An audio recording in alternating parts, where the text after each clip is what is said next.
Hello. Allowances तीन प्रकार के हैं। Fully exempted allowances, fully taxable allowances और पार्टली टैक्सेबल और partly exempted allowances. Partly taxable और पार्टली एग्जम्प्टेड अलाउंसेस का भी फिर से क्लासिफिकेशन तीन प्रकार से है। एक है allowances which are exempted to a particular limit. एक कैटेगरी वो है जिसमें अलाउंसेस वो वाले हैं जिसमें जो अमाउंट रिसीव हो रहा है या जो खर्च हो रहा है, दोनों में से जो कम है वो एग्जम्प्ट है। और एक कैटेगरी ऐसे अलाउंसेस की है which is exempted after the calculation, मतलब you have to do the calculation. तो उसमें हमने हाउस रेंट अलाउंस के बारे में डिस्कस किया था। फिर रिसीव्ड और spent whichever is less which is given by the employer to the employee for the performance of the duty, वो हम लोगों ने लास्ट वीडियो में डिस्कस किया है। तो I will be sharing the description, I will be giving the link of those videos in the description. आज हम वो कैटेगरी ऑफ अलाउंसेस की बात करेंगे which are given by the employer to the employee to meet personal expenses.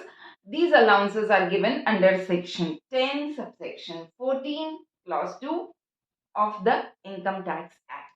मतलब ये वो allowances हैं जो एम्प्लॉय की किसी ऐसी जगह पे पोस्टिंग हुई है जिसकी वजह से वहां पे काम करने रहने के खर्चे बढ़ रहे हैं, या फिर इंसर्जेंसी एरिया है, या फिर बॉर्डर एरिया है, या फिर डिस्टर्ब्ड एरिया है।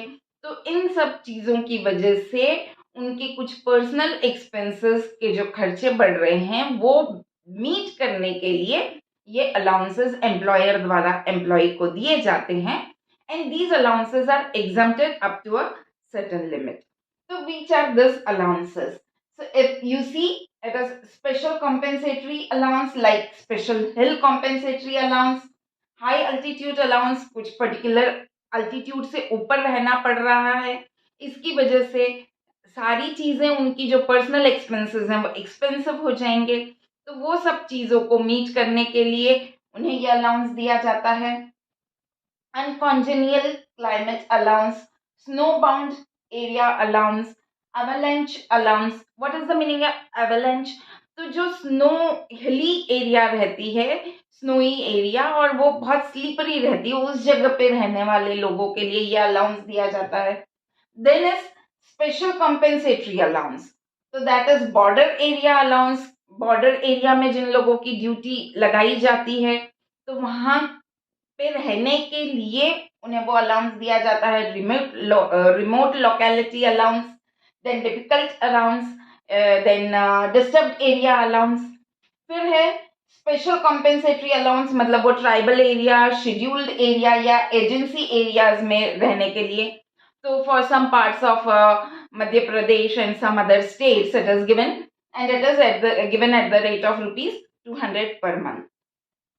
ये बाकी सारे अलाउंसेस के जो कितने रुपए तक इट इज एग्जम्प्ट जो रहेगा, तो I will be giving the details in the description, so just go through those things.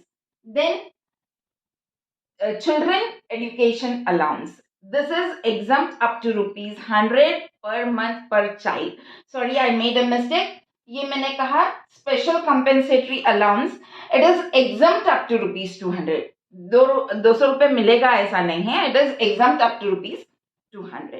Then children education allowance, ये कितना भी मिल सकता है लेकिन it is exempt up to ₹100 per month per child for maximum 2 children. Then children hostel allowance is exempt up to ₹300 per month per child for a maximum of 2 children. Then transport allowance is given to physically challenged people who are having some physical disorders in the lower limbs or who are blind. तो वैसे लोगों को ये exemption मिलता है up to ₹3200 per month. Then underground allowance, unnatural climate में काम करना पड़ता है तो उसके लिए दिया जाता है underground allowance. Then special allowance to members of armed forces, कुछ अलाउंसेस ऐसे होते हैं जो स्पेशली आर्म्ड फोर्सेस के मेंबर्स को दिए जाते हैं, और कौन सी एरिया में उनकी पोस्टिंग है और बहुत सारी चीजों से रिलेटेड उनके एग्जम्पशन की लिमिट तय की जाती है। तो वो डिटेल्स मैं डिस्क्रिप्शन में दे दूंगी, तो आप एक बार वो जरूर पढ़ लीजिएगा. Then any allowance granted to employ working in any transport system. किसी ट्रांसपोर्ट सिस्टम में कोई एम्प्लॉय काम कर रहा है तो उन्हें जो अलाउंस दिया जाता है, provided that person is not given daily allowance, तब ये अलाउंस का एग्जम्पशन क्लेम किया जा सकता है. तो कितना रहेगा? तो it is 70% of the allowance or rupees 10,000 per month, whichever is less is exempt. 70% of that allowance or rupees 10,000 per month, whichever is less is exempt. So these are the allowances which are given by the employer to the employee to meet his personal expenses. I hope the concept is clear. And if you want me to prepare a video on any other topic, you can definitely drop a comment in the comment section. And yes, if you are interested in solving problems also, means if you want me to prepare problems on these topics, do drop a message in the comment section. So kindly stay tuned. Happy learning. Bye bye.